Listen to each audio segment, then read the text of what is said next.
আসসালামু আলাইকুম রহমতুল্লাহি ওবরাকাতুহ। ইসলাহুত তালিমিন অনলাইন মাদ্রাসার পক্ষ থেকে সবাইকে স্বাগত জানাচ্ছি। আমাদেরকে অনেকেই অনুরোধ করেছে যাতে করে আমরা ইলমুন নাহর উপর কিছু বেসিক ক্লাস করি, যাতে করে প্রাথমিক শিক্ষার্থীদের জন্য বেশি উপকারী হয়ে ওঠে। এজন্য আমরা আজকে যে ক্লাসটি নেব সেটা হচ্ছে ইসমে মুআরাবের 16 প্রকার সম্পর্কে আলোচনা করব। আমরা আবারও স্মরণ করিয়ে দিচ্ছি, আমাদের নাহর মূল আলোচনায় কিন্তু এসএম নিয়ে, এবং এসএমের দুটি প্রকার। একটি প্রকারের নাম হচ্ছে মুআরাব আর একটি হচ্ছে মাবনি। মুআরাব হচ্ছে যার শুরুতে আমেল এসে শেষে পরিবর্তন সাধিত হয়, এবং মাবনি হচ্ছে যার শুরুতে আমেল আসলেও তার কোনো পরিবর্তন হয় না। তো আমরা আজকে ইসমে মুআরাব অর্থাৎ মুআরাব আবার দুই প্রকার, একটা হচ্ছে ফেলে মুআরাব এবং একটা হচ্ছে ইসমে মুআরাব। আমরা আলোচনা করবো ইসমে মুআরাবের 16 প্রকার, যেটাকে ইসমে মুতামাক্কিনও বলা হয়। ইসমে মুআরাবের 16 প্রকার আমাদের সকল শিক্ষার্থী জানা আমার মনে হয়, এবং তারপরে আমরা এই 16 প্রকারটাকেই শেখাতে চাচ্ছি, কারণ অনেক ছাত্রই 16 প্রকার মুখস্থ পারলেও বাস্তবিক পক্ষে কিতাব পড়ার সময় সেই 16 প্রকার চিনে বের করতে পারে না। এজন্য আমাদের আজকের এই ক্লাসটি যারা করছেন, যারা দেখছেন, সবাইকে অনুরোধ করছি, যেহেতু আমাদের এই ক্লাসটি শুধুমাত্র তলিবুল ইলমরাই দেখে, এজন্য এটা তো অন্য কোনো ভিডিও না, যেহেতু এই ভিডিওগুলো শুধুমাত্র শিক্ষামূলক ভিডিও এবং শুধুমাত্র তলিবুল ইলমরাই দেখে। এজন্য আমি আশা করব আপনারা শেয়ার করে দেবেন এবং আমাদের চ্যানেলটা সাবস্ক্রাইব করে রাখবেন। তো আমরা কথা বলছিলাম মুফরাদ মুনসারিফ সহি। সর্বপ্রথম প্রকার সেটা হচ্ছে মুফরাদ মুনসারিফ সহি। মুফরাদ মুনসারিফ সহির জন্য দীর্ঘ আলোচনা করলে মনে থাকবে না, একদম সহজ কিছু কথা বলবো, এবং আপনারা যারা আমাদের ভিডিওগুলো দেখছেন তারা প্রয়োজনে স্ক্রিনশট করে রাখতে পারেন আমাদের লেখাগুলো। দেখেন, মুফরাদ মুনসারিফ সহি, এই তিনটা শব্দ মনে রাখবেন, এবং এই তিনটা শব্দ দিয়ে আপনি এই প্রকারটা মনে রাখতে হবে। প্রথমত মুফরাদ হবে, মানে তাসনিয়া জমা হবে না। আবার বলছি, ওয়াহেদ হবে, তাসনিয়া জমা হবে না। এটা হচ্ছে প্রথম মুফরাদ, দ্বারা এটা মনে রাখবো। মুনসারিফ মানে গায়রে মুনসারিফ হবে না। তৃতীয় হচ্ছে সহি, মানে শেষে ওয়াও আলিফিয়া হবে না। ওয়াও আলিফিয়া হবে না। আলিফ বলতে এখানে আলিফ, আলিফ বলতে আলিফ, এখানে হামজা বা এ হামজা, এটা বোঝানো হচ্ছে না। যাই হোক, এই একটা কথা মনে রাখবেন, মুফরাদ মানে হচ্ছে ওয়াহেদ হওয়া, তাসনিয়া জমা না হওয়া। মুনসারিফ মানে গায়রে মুনসারিফ না হওয়া। সহি মানে শেষে ওয়াওয়া না হয়। এই কথাটা শুধু মাথায় রাখবেন, তো বিস্তারিত কথার প্রয়োজন নেই। প্রথম প্রকারের আলোচনা শেষ। এরপরে আমরা কথা বলছিলাম 2 নম্বর যে প্রকারটি, সেটা হচ্ছে মুফরাদ মুনসারিফ। প্রথম যে শর্তগুলো ছিল, মুফরাদ মানে কি হওয়া, ওয়াহেদ হওয়া, তাসনিয়া জমা না হওয়া। এই শর্তটা আমাদের জারে মাজরা সহির মধ্যেও সেম শর্তটাই থাকবে। এরপর দ্বিতীয় যে শর্ত সেটা হচ্ছে গায়রে মুনসারিফ না হওয়া। গায়রে মুনসারিফ হইতে পারবে না, কারণ এটা মুনসারিফ হতে হবে, দ্বিতীয় শর্ত। তৃতীয় হচ্ছে জারে মাজরা সহি। জারে মাজরা সহি বলতে আমরা বুঝি যার শেষে ওয়াবিয়া হবে। সহজ কথা, শেষে ওয়াবিয়া, এর পূর্বে সাকিন হতে পারে, অথবা ওয়াবিয়া মুশাদ্দাদ হতে পারে। দুইটা বিষয় আমরা উদাহরণ সহ এই জিনিসটা বুঝাই দিতে চাচ্ছি, কারণ পূর্বের উদাহরণটার প্রয়োজন মনে হয় না, এই জন্য দেই নাই। যেমন দালভুন, এই যে দালভুন, এই দালভুনের মধ্যে পূর্বে সাকিন এবং শেষে ওয়াবিয়া রয়েছে। যদি এটা হইতে পারে, অথবা আরেকটা হইতে পারে ওয়াবিয়া মুশাদ্দাদ হতে পারে, যেমন নাবিয়ুন। এই যে নাবিয়ুন, এটা কিন্তু আপনার মুফরাদ মুনসারিফ জারে মাজরা সহি। মুফরাদ মুনসারিফ জারে মাজরা সহি। তাহলে জারে মাজরা সহি হচ্ছে শেষে ওয়াবিয়া হওয়া, পূর্বে সাকিন অথবা ওয়াবিয়া মুশাদ্দাদ। এই কথাটা শুধু মনে রাখবেন, আর কোনো কিছু প্রয়োজন নেই। এরপর আমরা আপনাদের কিন্তু রিপিটেডলি যদি আমাদেরকে জিজ্ঞাসা করা হয়, তাহলে এক কথায় যদি বলা হয় মুফরাদ মুনসারিফ সহি মানে কি, আপনি বলতে হবে মুফরাদ মানে ওয়াহেদ হওয়া, তাসনিয়া জমা না হওয়া। মুনসারিফ মানে গায়রে মুনসারিফ না হওয়া। সহি মানে ওয়াবিয়া শেষে ওয়াবিয়া না হওয়া। দ্বিতীয় যদি আপনাকে বলা হয় জারে মাজরা সহি মানে কি, জারে মাজরা সহি দ্বারা আপনি বলবেন যে সহির স্থলাভিষিক্ত তথা, সেটা হচ্ছে শেষে ওয়াবিয়া না হওয়া, অর্থাৎ ওয়াবিয়া পূর্বে সাকিন অথবা ওয়াবিয়া মুশাদ্দাদ যেন না হয়। দ্বিতীয় বিষয় হচ্ছে জমা মুকাসসার মুনসারিফ। 1 নাম্বার কথা হচ্ছে জমা হবে, ওয়াহেদ হতে পারবে না, তাসনিয়া হতে পারবে না। সহজ বিষয় হচ্ছে এটা জমা হতে হবে। জমাটা কিভাবে হইতে হবে, মুকাসসার হইতে হবে। মুকাসসার মানে হচ্ছে ওয়াহেদের ওজন ঠিক না রেখে জমা মুনসারিফ হওয়া, যেটা। এবং দ্বিতীয় হচ্ছে মুনসারিফ হওয়া। তো মুনসারিফ হওয়া মানে গায়রে মুনসারিফ হইতে পারবে না, মুনসারিফ হইতে হবে, এবং এটা ওয়াহেদের বেনা নষ্ট করে, আপনার ওজন নষ্ট করে তারপরে কি হইতে হবে, জমা হইতে হবে।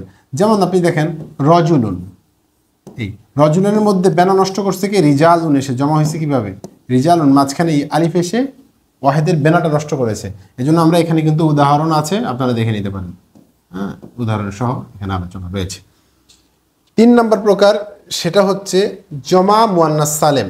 এক কথায় মনে রাখতে হবে, আলিফ এবং একটা লম্বা তা থাকবে, আলিফ এবং তায়ে জায়দা যুক্ত হওয়া, তায়ে জায়দা বলতে পারেন, অথবা আমরা সহজ বাংলা ভাষায় বলবো লম্বা একটা তা থাকবে, শেষ লম্বা তা থাকবে। আলিফ আলিফ এবং লম্বা তা থাকলে যে জমা হবে সেই জমাটা হচ্ছে জমা মুয়ান্নাস সালেম। দেখেন জমা এক নাম্বার তো জমা ওয়াহেদ হইতে পারবে না, ওয়াহেদের কোনো শব্দ জমা মুয়ান্নাসে ঢুকবে না। মুয়ান্নাস হইতে পারবে, মুজাক্কার হইতে পারবে না, আপনি মুজাক্কারের শব্দ ঢুকাইতে পারবেন না। 3 নম্বর এটা সালেম হইতে হবে। সালেম বলতে কি বুঝেন? সালেম বলতে দেখেন মুসলিমাতুন যদি আমরা বলি, তো এখানে কিন্তু মুসলিম ওয়াহেদের বেনা নষ্ট হয় নাই, ওয়াহেদের বেনা নষ্ট না হওয়ার কারণে এটা সালেম বলা হয়। এটা হচ্ছে জমা মুয়ান্নাস সালেম। ওকে, জমা মুজাক্কার সালেম আমাদের সামনে আসবে। তো আমরা শেষে মনে রাখবো শুধুমাত্র ওয়াফিয়ান। 5ম নম্বর প্রকার আমরা, এটা হচ্ছে গায়রে মুনসারিফ। গায়রে মুনসারিফ নিয়ে আমরা বিস্তারিত একটি ক্লাস নেব, কারণ গায়রে মুনসারিফের আলোচনা এক ক্লাসে অল্প কথায় শেষ করা কঠিন। আমরা শুধুমাত্র মনে রাখবো গায়রে মুনসারিফের যে 6টি স্বভাবের মধ্যে 2টির মধ্যে একটি পাওয়া যাওয়া, অথবা 2টির স্থলাভিষিক্ত একটি যদি পাওয়া যায় তাহলে সেটা গায়রে মুনসারিফ। গায়রে মুনসারিফের যে ওজনগুলো আছে আদল, অসফ, তানিস, মারিফা, উজমা, জামা, তারকিব, আলিফ, নুন, যায়েদ, তানে, ওজনেফেন, এই শব্দগুলোর মধ্যে যে কোনো 2টার মধ্যে একটা যদি পাওয়া যায়, 2টা পাওয়া যায়, অথবা একটা যদি 2টার স্থলাভিষিক্ত এমন একটাকে পাওয়া যায়, তাহলে অবশ্যই শব্দটি গায়রে মুনসারিফ হবে। আমরা একটু যদি কথা বলে দিই যে অমারু শব্দটি গায়রে মুনসারিফ হয়েছে, এর কারণ হচ্ছে এখানে 2টা মারেফা পাওয়া গেছে এবং আদল পাওয়া গিয়েছে। ওকে, আমরা কথা বলবো এবার এর পরের প্রকার আসমায়ে সিত্তা মুকাব্বারা মুওয়াহ্হাদা মুদাফ বিগয়রি ইয়া মুতাকাল্লিম। আমি বলছি এই শব্দগুলো, এই ইবারতগুলো কিন্তু আপনার আরবি ভাষায় যদিও লেখা, কিন্তু এবারত আমরা পড়ি কিন্তু উর্দু ভাষায়, তো যার কারণে আমরা এবারতটা ঠিকমতো দিচ্ছি না, ঠিক আছে? যার কারণ এগুলো সব মুরাক্কাবাতান, মুওয়াহ্হাদাতান, মুদাফাতান, বিগয়রি ইয়া মুতাকাল্লিম, এভাবে এবারত দিয়ে পড়তে হবে। তো আমরা এভাবে পড়ি আসমায়ে সিত্তা মুকাব্বারা। আসমায়ে সিত্তা মানে হচ্ছে 6টা নাম, জাস্ট 6টা নাম মাথায় রাখতে হবে, ব্রেনে অন্য কোনো মাথা আনা যাবে না। আবুন, আখুন, হানুন, হামুন, ফামুন, জু, এই 6টা শব্দ আপনাকে মুখস্থ রাখতে হবে। অনেকে জিজ্ঞাসা করি আসমায়ে সিত্তা কয়টি, বলতে পারেন না, বাবা সিত্তাতুন মানে তো 6, তাহলে আসমায়ে সিত্তা তো 6টাই হবে। ওকে, এরপর যে বিষয়টা মুকাব্বারা হতে হবে, মুসাগ্গারা হইতে পারবে না। মুকাব্বারা মুসাগ্গারা বুঝেন, আমরা মুসাগ্গারা না হওয়া, তাস্কির না হওয়া, এই যে তাস্কির না হওয়া। তাস্কির কেমন? মনে করেন আপনার এই আব্দুন মানে হচ্ছে বান্দা, ওকে, যখন এটাকে মিনিমাইজ করা হয় সেটা হচ্ছে ওবাইদুন। হ্যাঁ, ওবাইদুন, ওবাইদুন অর্থাৎ ফুয়াইলুন ওজনের যে মুসাগ্গার, এটা না হওয়া। যেমন আপনাকে যদি, যেমন আবুন শব্দটি, এই যে আবুন শব্দটি, এই আবুন শব্দটিকে যদি মুসাগ্গার করা হয় তাহলে হয় উবাইয়ুন। তো এই যে উবাইয়ুন যাতে না হয়, এই জন্যই আপনাকে বলে দিয়েছে যে এই শব্দটি কি হতে পারবে না, মুকাব্বারা হতে হবে, অবশ্যই মুসাগ্গারা হতে পারবে না, তাস্কির হতে পারবে না। ক্লিয়ার? এরপর আমরা যেটা কথা বলছি মুওয়াহ্হাদা। মুওয়াহ্হাদার ব্যাখ্যা কিন্তু এখানে দেওয়ার কথা। মুওয়াহ্হাদা মানে ওয়াহেদ হবে, জমা হইতে পারবে না। জমা যদি হয়ে যায় তাহলে কিন্তু আর সেটা এই প্রকারের মধ্যে থাকবে না, অর্থাৎ এই শব্দটা মুওয়াহ্হাদা হইতে হবে, ওয়াহেদ হইতে হবে। তৃতীয় হচ্ছে মুদাফ ইলা বিগয়রি ইয়া মুতাকাল্লিম, মুদাফ হইতে হবে। প্রথম শর্ত হচ্ছে আসমায়ে সিত্তা মুকাব্বারা 6টা শব্দ হইতে হবে, মুকাব্বারা হইতে হবে, মুওয়াহ্হাদ হইতে পারবে, মুকাব্বারা হইতে হবে, মুসাগ্গার হইতে পারবে না, তাস্কির হয়ে মিনিমাইজ করা যাবে না। 2 নাম্বার, এরপর হচ্ছে মুকাব্বারা মুওয়াহ্হাদা হইতে হবে, অর্থাৎ ওয়াহেদ হইতে হবে, তাসনিয়া জমা হইতে পারবে না। 3 নাম্বার প্রকার হচ্ছে মুদাফ হইতে হবে, তবে বিগয়রি ইয়া মুতাকাল্লিম, ইয়া মুতাকাল্লিমের সাথে যদি ইজাফত হয় তাহলে কিন্তু এই শব্দটা আর কি থাকবে না, আসমায়ে সিত্তা মুকাব্বারা থাকবে না। আমরা একটু বোঝানোর জন্য বলি, তাহলে মুওয়াহ্হাদার বিষয়টা আমরা বুঝাইছি। আবুন যদি আ বা উ অথবা অন্য কোনো শব্দ যায় তাহলে কিন্তু এই প্রকারে পড়বে না। এবার আসলে আমরা মুদাফুন ইলা গায়রি ইয়া মুতাকাল্লিম, আমি দেখাই আপনাকে। এই যে আবুকা, এই শব্দটা কিন্তু এদাফত হয়েছে।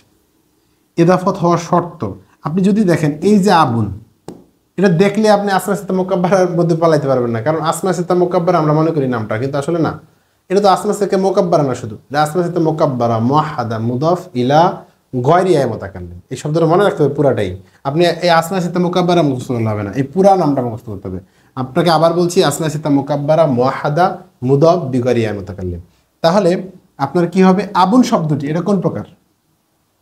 এই প্রকারটা হচ্ছে মুফরাদ মুনসারিফ সহিহ। কারণ হচ্ছে এটা মুফরাদ, এক বচন হয়েছে, মুনসারিফ গায়রে মুনসারিফ হয় নাই, সহি হয়েছে, শেষে ওয়াও ইয়া হয় নাই, তাহলে মুফরাদ মুনসারিফ সহি। ওকে, তাহলে মুদাফ ইলা ইয়া মুতাকাল্লিম হইতে পারবে না। অর্থাৎ আপনাকে দেখি যদি এবার ইয়া মুতাকাল্লিমের দিকে ইদাফত হয়, আবি আমার পিতা, এটাও কিন্তু আর আসমা সিত্তা মুকাব্বারায় থাকলো না। যেমন আমি যদি বলি যে আবি, এই আবি শব্দটাই বলি, তা আবি মানে আমার পিতা, তাহলে এই শব্দটা 14 নম্বর প্রকারে চলে যাবে, 14 নম্বর প্রকারে চলে যাবে। অর্থাৎ এটা হচ্ছে গয়রে মুযাক্কার সালেম গয়রে মুসান্না মুদাফ বিয়া মুতাকাল্লিম, যেটা ইয়া মুতাকাল্লিমের সাথে ইদাফা হয়। আর ইয়া মুতাকাল্লিমের সাথে ইদাফা হলে এই শব্দগুলো সবসময় 14 নম্বর প্রকারে চলে যায়। যেমন গোলামি, হ্যাঁ, কলামি, এই শব্দগুলো অবশ্যই 14 নম্বর প্রকারে চলে যাবে। তাহলে আমাদের কন্ডিশনগুলো বুঝে আসছে। যেমন মুদাফ বিয়া মুতাকাল্লিম, এই যে মুদাফ হয়েছে কিন্তু কাফের দিকে ইদাফা হচ্ছে, সমস্যা নেই, অন্য কিছুর দিকে ইদাফা হলে কোনো সমস্যা নেই। এরপর আমরা কথা বলবো মুসান্না নিয়ে।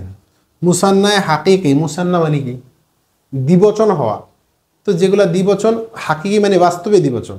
মনে করেন এখানে একটা দাগ, সরি এখানে একটা দাগ, এখানে একটা দাগ, এটা দুইটা দাগ হয়েছে না, এটা মুসান্না হয়েছে, এটা বাস্তবে মুসান্না। কিন্তু কিছু কিছু মুসান্না আছে দেখতে মুসান্নার মতো লাগে, সুরাতগত মুসান্না কিন্তু মুসান্না না। অথবা কিছু শব্দ আছে অর্থগতভাবে মুসান্না হয়, সেগুলো আমরা আলোচনার দ্বিতীয় প্রকার আসবে, সুরি এবং মানাবি আসবে। তো মুসান্নায় হাকিকি মানে বাস্তবেই এটা মুসান্না, মানে দ্বিবচন, দ্বিবচন আর কি। এটা মানে একটু কঠিন করার কিছু নেই, এটা দ্বিবচন। তো দ্বিবচন মানে দুইটা বোঝায়, যেটাতে দুইটা বোঝায়।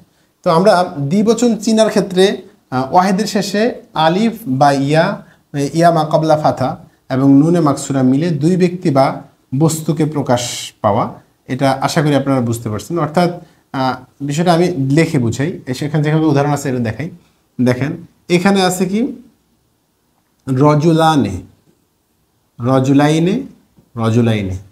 তো এখানে আমাদের বলছে এক তো শেষে আলিফ বা ইয়া মা কাবলা মাফতো বা ফাতা, ইয়া মা কাবলা, এক তো আলিফ আছে, এই যে এখানে আলিফ আছে, অথবা ইয়া মা কাবলা ফাতা আছে। এই যে ইয়া আমি এখানে লিখে দেই, মনে করেন রজু লাইনে, তাহলে ইয়া মা কাবলা ফাতা জবর আছে। অথবা আবার দ্বিতীয় বলছে নুনে মাকসুরা, নুনে মাকসুরা, যেমন আপনার কি বলে নুনটা মাকসুর হবে, দুঃখিত, এটা তৃতীয় শর্ত, নুনটা মাকসুর হবে, অর্থাৎ নুনের মধ্যে সবসময় জ্বর হবে। এই যে জ্বরগুলো আপনি পেয়েছেন এগুলো, তাহলে আমাদের এটা চিনার ক্ষেত্রে উপায় কি? এই যে এই সিস্টেম, এই রজুলানে, রজুলাইনে, রজুলাইনে, এটা তো আপনি বোঝা যায়। কলামানে, কলামাইনে, দুইটা যখন বুঝায় তখন রজুলানে যেভাবে হওয়ার সেভাবে হয়, তাসনিয়া যেভাবে হয়, মনে করেন কলামানে, এটা কিতাবানে, দুইটা কিতাব। হ্যাঁ, যে কোনো বিষয় দুইটা বুঝাইলেই এটা, সাধারণত মুসান্নাটা হয় এভাবে, আলিফ আর নুন দেওয়া হয়, এভাবে হয়, নুনের শেষে মাকসুদ থাকে, নুনের জের থাকে, এটাকে বলে নুনে মাকসুরা, নুনে মাকসুদ থাকে, এটা দেখলেই বুঝতে পারবে এটা মুসান্না।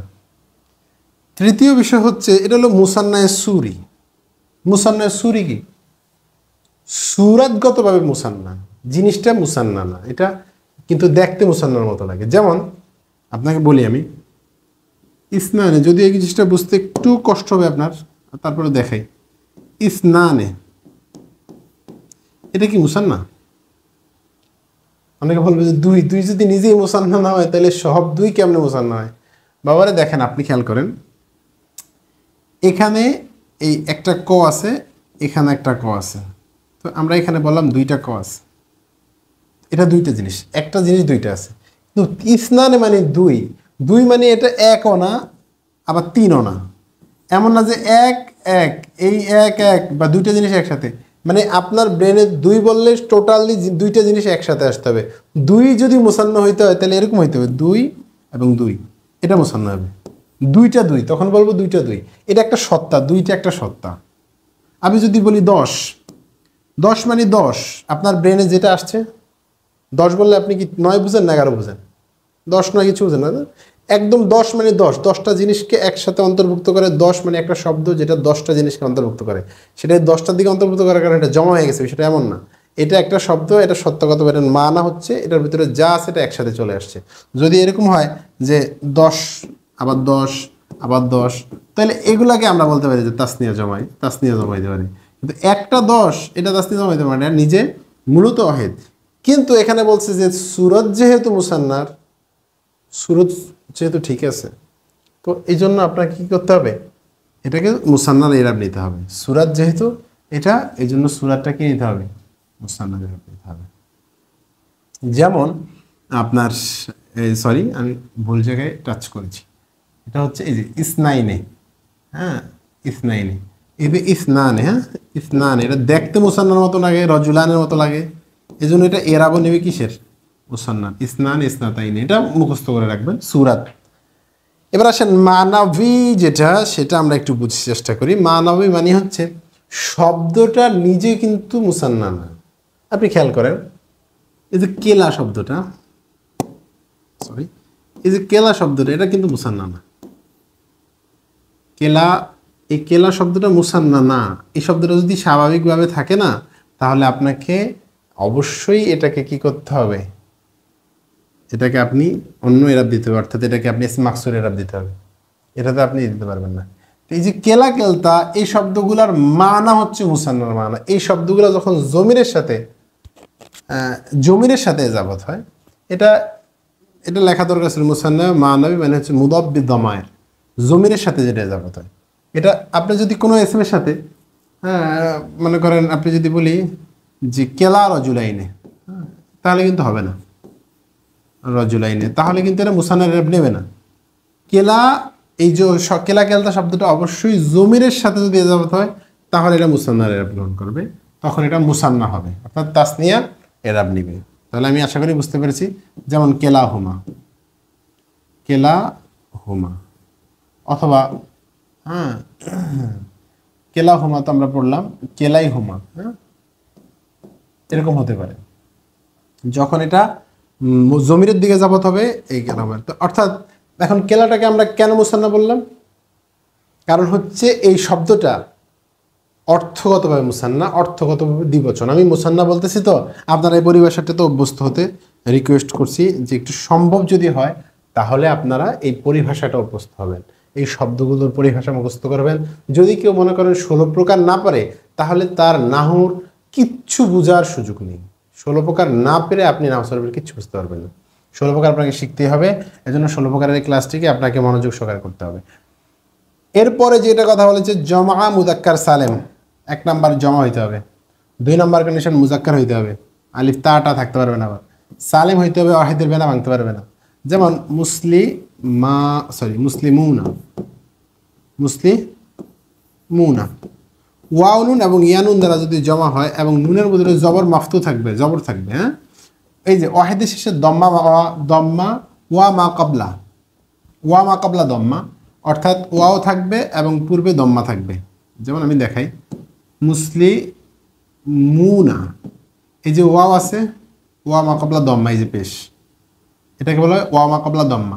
এই দম্মা থাকলে তাহলে কি হবে? অথবা ইয়া মা কাবলা কাসরা, যেমন মুসলিমিনা, ইয়া আছে কাসরা আছে, ইয়া মা কাবলা কাসরা, এটাকে বলা হয় ইয়া মা কাবলা কাসরা। তাহলে ওয়া মা কাবলা ফাতা অথবা ইয়া মা কাসরা, এবং নুনে মাফতু, অর্থাৎ নুনটা সবসময় জবর থাকবে। মুসলিমুনা, এই জবরই থাকবে, এটা চেঞ্জ হবে না, যত এরা আসুক আর যাই আসুক, এটা জমার নুন, এটা থাকবে এভাবে। আশা করি আমি চিনতে পারছি। এবার আসেন, কিছু জমা আছে নিজে জমা না, দেখতে জমার মতো লাগে, এটা একটু আলোচনা করেছি। যেমন ইশুনা থেকে তিসউনা পর্যন্ত দশক সংখ্যাগুলা, হ্যাঁ আপনার ইশুনা, যদি ইশুনা বলি, এরপরে সালাসুনা, আরবাউনা, খামসুনা, সিত্তুনা, সাবাউনা, সামানুনা, তিসউনা, এই শব্দগুলা কিন্তু জমায়ে সুরি, যেহেতু দেখতে জমার মতো লাগে, ওয়াউনুন ইয়ানুন আছে, এজন্য এরাবটাও নেবে ওয়াউনুন এরাব নিয়ে, অর্থাৎ ওয়াউনুন ইয়ানুন দ্বারা এটা বুঝতে হবে। কিন্তু এই শব্দগুলা নিজে কিন্তু জমা না, মনে রাখবেন, এই ইশরুন শব্দটা কিন্তু জমা না, এটা নিজে ওয়াহিদ, কিন্তু এটা সুরত যেহেতু যার, সুরত অনুযায়ী আমেন। এবার আসেন জমায়ে মানবী, ওই যে আমরা পড়ছি এর আগে মুসান্নায়ে মানবী, উনিও এই উলু শব্দটা কি করবে? এটা হচ্ছে মুসান্নায়ে মানবী, এটা শব্দ মুখস্থ করে নেবেন। এটা মানে এটাতে তো আর অনেক কিছু দরকার নেই, অনেক কোনো আলোচনা নেই, মানে 16 প্রকারে আমরা এমনভাবে নিতেছি, এটার অনেক আলোচনা মিলায় ঝিলায় একটা বিপদে ফেলায় দেখতে স্টুডেন্টদেরকে। 16 প্রকার মানে মুসান্নায়ে মানবী মানে উলু, শেষ, উলু মুখস্থ করে নেন আপনি। হ্যাঁ উলু মালিন, উলি মালিন, হ্যাঁ উলু মালিন, উলি মালিন, হ্যাঁ ইয়া দিয়া, এই তো এরা শেষ। আর মুখস্থ করে নেওয়ার দরকার নেই এত। প্যারা নেওয়ার কোনো প্রয়োজন নেই। এবার আসে ইসমে মাকসুর। ইসমে মাকসুরটা একটু কষ্ট হবে আপনার, মাঝে মাঝে কিছু শব্দ তালিল হয়ে চেঞ্জ হয়ে আসবে। যেমন শব্দটা মনে করেন ইসমে মাকসুর মানে হচ্ছে একটা এসএম থাকবে, যে এসএম এর শেষে একটা আলিফে মাকসুরা থাকবে, ছোট আলিফ আর কি, মনে করেন মুসা, এই ছোট্ট একটা আলিফ আছে উপরে, এটাকে বলা হয় ইসমে মাকসুর। কিন্তু মাঝে মাঝে তালিল হবে, মাঝে মাঝে এই মানাটা এভাবে থাকবে। আবার যখন এই আলিফ লাম থাকবে না, তো এই আলিফ লাম থাকতে তো গয়রে মুনসারিফ হয় না, তাহলে কি হবে, মানান হয়ে যাবে, একটু চেঞ্জ হবে, তালিল হয়ে চেঞ্জ হবে। কিন্তু চেঞ্জ হইলেও আপনাকে মনে রাখতে হবে, খেয়াল রাখতে হবে যেটা আসলে কি, এটা কোন প্রকার। তো এটা হচ্ছে ইসমে মাকসুর। ইসমে মাকসুরের আরও কিছু উদাহরণ দিলে আপনি বুঝতে পারবেন। আমরা একটা উদাহরণ এখানে দেওয়া আছে মুসা, এরপরে আমরা দিতে পারি আসা, এরপরে আছে মানা, মানা, এরপর আছে হুদা, এই হুদা। তো এটা যদি আলিফ লাম না থাকে তাহলে হয় হুদান। আবার যদি আলিফ লাম আসে, আলিফ লাম আসে তখন হয় হুদা। তো এই বিষয়টা আপনাকে একটু বুঝে নিতে হবে কষ্ট করে। এটা বিস্তারিত আলোচনা যদি আমরা করি তখন বুঝতে পারবেন ইনশাল্লাহ। তো আমাদের 14 নম্বর প্রকার আমরা আলোচনা করেছিলাম এর আগে, আবার একটু রিপিটেডলি বলতেছি। 14 নম্বর প্রকারটা মনে রাখবেন, গয়রে জামা মুজাক্কার সালেম। 1 নম্বর শর্ত হচ্ছে জামা মুজাক্কার সালেম হইতে পারবে না। তো এই যে মুসলিমুনা, এটা হইতে পারবে না, এটার সাথে এই যাবতীয় দরকার লাভ নেই। আরেকটু লেখা দরকার ছিল গয়রে মুসান্না। হ্যাঁ, গয়রে জামা মুজাক্কার সালেম, গয়রে মুসান্না, আমি লিখে দিই, এটা আপনারা একটু লিখে নেবেন, গয়রে মুসান্না। মুদাব্বি ইয়ায় মুতাকাল্লিম, মুদাফ হইবে এবং ইয়ায় মুতাকাল্লিমের সাথে, অর্থাৎ যেমন গুলামি, এই শব্দটা জামা মুজাক্কার সালেম না, 1 নাম্বার না, এটা না। আবার মুসান্না না, এই যে মুসান্না না, জামা মুজাক্কার সালেম না। এবং কি হয়েছে, ইয়া মুতাকাল্লিমের সাথে দাওয়াত হয়েছে। ইয়া মুতাকাল্লিম মানে যে ইয়াটা নিজের দিকে বোঝায়, যে আমার কলম, আমার বই, আমার মাদ্রাসা, হ্যাঁ, কলামি, গোলামি, হ্যাঁ, কিতাবি, এই যে যেটাকে আমাকে বোঝায়, এটা ইয়া মুতাকাল্লিম। সব ইয়াকে আবার লাগাই দিলে হবে না, ইয়া একটা থাকলেই হবে না। তো ইয়া মুতাকাল্লিমের দিকে দাওয়াত হবে। তাহলে আমাদের নামটা মুখস্থ রাখবেন, গয়রে জামা মুজাক্কার সালেম, গয়রে মুসান্না, মুদাব্বি ইয়া মুতাকাল্লিম। এটা নামটা একদম ভালোভাবে মুখস্থ করে রাখবেন।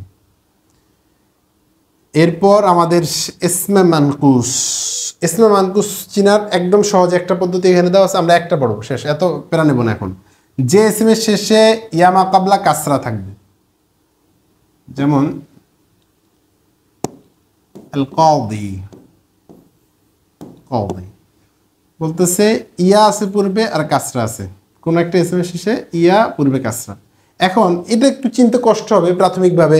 মনে করেন আলিফ লাম না থাকলে এটা আবার তালির হয়ে কি হয়ে যাবে, কদিন হয়ে যাবে। তখন আপনি কবেন ইয়া কই গেল, এটা আস্তে আস্তে বুঝতে পারবেন ইনশাল্লাহ। তো স্বাভাবিকভাবে মনে রাখবেন, এই যে আল কদি, এই কদি শব্দটা কি, আপনার এই শব্দটা হচ্ছে ইসমে মানকুস। ইসমে মানকুস হচ্ছে যে ইসমের শেষে ইয়া মা কাবলা কাসরা হয়, ইয়া মা কাবলা কাসরা। এই পরিভাষাগুলো বারবার মনে রাখবেন। ইয়া মা কাবলা কাসরা মানে যে ইয়ার পূর্বে কাসরা থাকে, এটাকে একদম কঠিন বানায় ফেলানোর কোনো প্রয়োজন নেই। ওকে, এবার আসেন ইয়ায় মুসাদ্দাদ না হওয়া। ইয়ায় মুসাদ্দাদ না হওয়া, ইয়া মানে যেটা তাসদিদযুক্ত ইয়া না হওয়া, হইতে পারবে না। তাসদিদযুক্ত ইয়া হইলে এটা আবার ভিন্ন প্রকারে চলে যাবে, এটা আপনার ওই 2 নম্বর প্রকারে চলে যাবে। এবার আসেন আমরা কথা বলি জমা মুজাক্কার সালেম, মুদাব্বি ইয়া মুতাকাল্লিম। এবার বলছে জমা মুজাক্কার সালেম, 1 নম্বর কত, জমা মুজাক্কার সালেম। জমা মুজাক্কার সালেম কোনটা, মুসলিমুনা, এটা আমরা মাত্র পড়লাম। 1 2 নম্বর করতে হচ্ছে মুদাব্বি ইয়া মুতাকাল্লিম, ইয়া মুতাকাল্লিমের দিকে দাবা দিতে হবে। তাহলে মুসলিমুনা ইয়া, আমাদের মুসলমানগণ বা আমার মুসলমানগণ। বেশ লাগছে না? এখনটা কীভাবে পড়বো, সূত্র মনে রাখবেন। এই নুনটা ইয়াসকুতান ইংদাল ইদাফাত, আপনারা হেদায়েতুন নাহতে পড়বেন অথবা পড়ছেন, আমাদের হেদায়েতুন নাহর ক্লাসগুলো করলে আপনারা বুঝতে পারবেন। ইয়াসকুতান ইংদাল ইদাফাত, এদের সময় বাদ হয়ে যায়। তাহলে বাদ হওয়ার কারণে এখন কি থাকলো, মুসলিমুইয়া, ওয়াও ইয়া যখন একসাথে আসে তালিলের কায়দা আছে, ওয়াও ইয়া একসাথে, ওয়ার পর ইয়া আসলে, দম্বার পরে ওয়াও, তারপরে ইয়া আসলে ওয়াও ইয়া হয়ে যায়। তাহলে ওয়াও ইয়া হয়ে গেলে কি হয়ে যায়, মুসলিম ইয়া ইয়া। হ্যাঁ, তো এই 2টা ইয়া একসাথে আসলে একটা ইয়ার সাথে একটা ইয়া দাবাত হয়ে মুসলিম মিয়া হয়ে গেছে। হ্যাঁ, মুসলিম মুইয়া হয়ে গেছে, মুইয়া। আর যখন ইয়া থাকে, আপনার দম্মার পর ইয়া থাকে, তখন ইয়া এই এরাব অনুযায়ী এটাকে জের নিয়ে নিছে, যেহেতু ইয়া সবসময় জের চায়, কাসরা চায়, এই জন্য কাসরা নিয়ে নিছে। এই জন্য শব্দটা হয়ে গেছে মুসলিমিয়া। এই শব্দটা হচ্ছে আপনার কি 16 নম্বর প্রকার। এই প্রকারটা আপনাকে খেয়াল রাখতে হবে। যেমন মারারতুবি মুসলিমিয়া, হাউলাই মুসলিমিয়া, রায়তু মুসলিমিয়া, মারারতুবি মুসলিমিয়া। আশা করি আপনারা 16 প্রকার আপনাদের কাছে স্পষ্ট হয়েছে। আমরা এর পরের ক্লাসে গায়রে মুনসারিফ সম্পর্কে ধারণা দেব, যাতে করে আমাদের এই 16 প্রকারের কোনো প্রবলেম আমাদের না থাকে।